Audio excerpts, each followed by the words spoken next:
क्या आपने कभी सोचा है, एक ऐसी रात जब अग्नि में बैठा बालक जलता नहीं, जब वरदान रखने वाली जलकर भस्म हो जाती है और जब एक खंभे से स्वयं भगवान प्रकट होते हैं।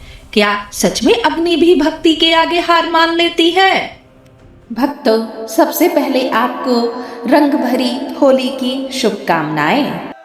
आइए अब जानते हैं होलिका दहन की अद्भुत, रहस्यमयी और रोमांचकारी कथा। साल 2026 की सही तिथि, मुहूर्त और चंद्र ग्रहण के साथ। सबसे पहले जानते हैं होलिका दहन 2026 में कब मनाया जाएगा। हिंदू पंचांग के अनुसार फाल्गुन पूर्णिमा तिथि की शुरुआत 2 मार्च 2026 को शाम 5:55 से होगी और इसका समापन 3 मार्च 2026 को शाम 5:07 पर होगा। अब प्रश्न उठता है, होलिका दहन 2 मार्च को होगा या 3 मार्च को? ज्योतिषाचार्यों के अनुसार 2 मार्च की रात्रि में पूर्णिमा तिथि विद्यमान रहेगी। 3 मार्च को चंद्र ग्रहण लग रहा है। ग्रहण काल में शुभ कार्य वर्जित माने जाते हैं, इसलिए 2 मार्च 2026 को ही होलिका दहन किया जाएगा और 4 मार्च 2026 को धुलंडी रंगों वाली होली मनाई जाएगी। 3 मार्च 2026 को चंद्र ग्रहण भी लग रहा है। ग्रहण काल में पूजा पाठ नहीं किया जाता, भोजन नहीं बनाया जाता और गर्भवती महिलाओं को तो विशेष सावधानी रखनी चाहिए। ग्रहण के बाद स्नान और दान का विशेष महत्व है। इसी कारण 3 मार्च को होलिका दहन नहीं किया जाएगा। अब जानेंगे होलिका दहन की पूजा विधि के बारे में। होलिका दहन फाल्गुन पूर्णिमा की रात्रि में किया जाता है। इसके लिए आवश्यक सामग्री गाय के गोबर के उपले, गेहूं की बालियां, चने, रोली अक्षत, मौली, नारियल, फूल, जल से भरा कलश और पूजन विधि में पहले होलिका स्थल को शुद्ध करें, रोली और अक्षत से तिलक करें, होलिका को मौली बांधें, गेहूं की बालियां और चने अर्पित करें, नारियल चढ़ाएं, दीप प्रज्वलित करें। अब अग्नि प्रज्वलित करें और 7 बार परिक्रमा करें। परिक्रमा करते हुए ये पूजन मंत्र जरूर बोलें।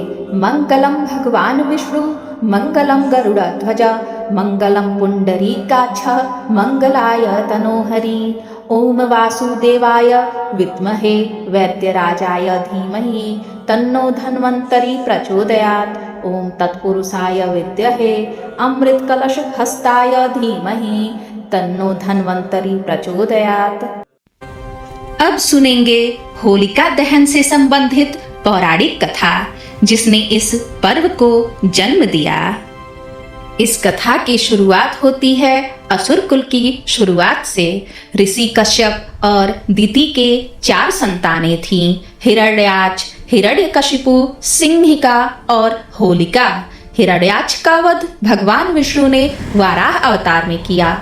अब बचा हिरण्यकशिपु, जो प्रतिशोध की अग्नि में जल रहा था।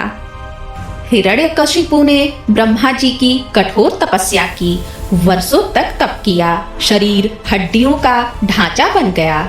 उसकी तपस्या से खुश होकर ब्रह्मा जी प्रकट हुए और कहा, वर मांगो। हिरण्यकशिपु ने अमरता मांगी। ब्रह्मा जी बोले, यह संभव नहीं। तब उसने चालाकी से ऐसा वर मांगा, न मनुष्य से मृत्यु हो, न पशु से, न दिन में न रात में, न घर में न बाहर, न अस्त्र से न शस्त्र से, न भूमि पर न आकाश में। ब्रह्मा जी ने कहा, तथास्तु। अब हिरण्यकशिपु को लगा वह पूरे ब्रह्मांड में सबसे अजेय है। जब हिरण्यकशिपु तपस्या में लीन था, उसी समय उसकी पत्नी कयाधु गर्भवती थी।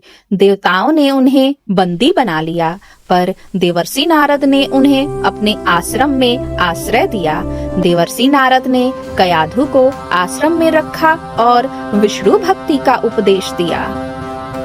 वही ज्ञान गर्भ में पल रहे बालक ने भी सुना। वही बालक था प्रहलाद।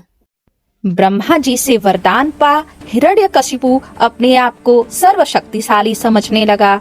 उसके अत्याचारों की सीमा न रही। उसने आदेश दिया, मेरे अलावा किसी की पूजा नहीं होगी। जो विष्णु का नाम लेगा उसे मृत्यु दंड। लेकिन प्रहलाद तो जन्म से ही विष्णु भक्त था। जब प्रहलाद बड़े हुए उन्हें गुरुकुल भेजा गया। एक दिन हिरण्यकश्यप ने पूछा, बताओ तुमने क्या सीखा? प्रहलाद ने शांत स्वर में कहा, पिताश्री, मैंने भगवान विष्णु की भक्ति सीखी है। बस यही सुनते ही हिरण्यकश्यप का क्रोध भड़क उठा।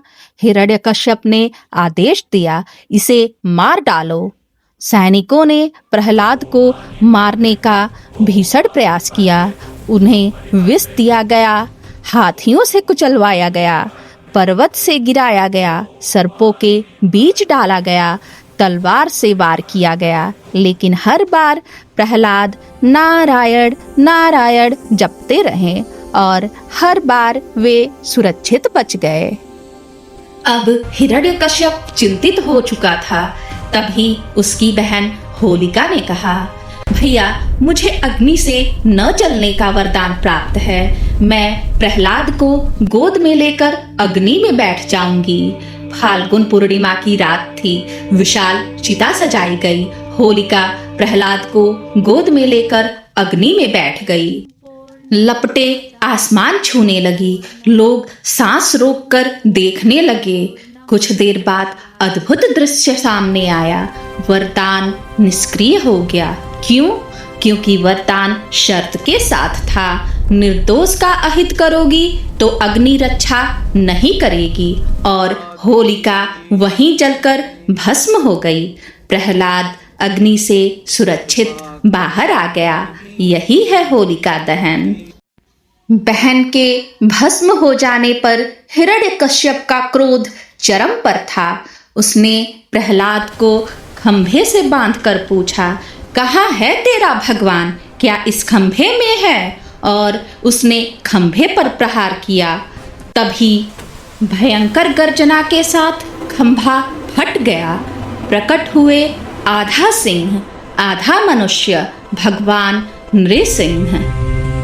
संध्या समय देहली पर जांघों पर रखकर अपने नखों से भगवान नरसिंह ने हिरण्यकशिपु का वध कर दिया।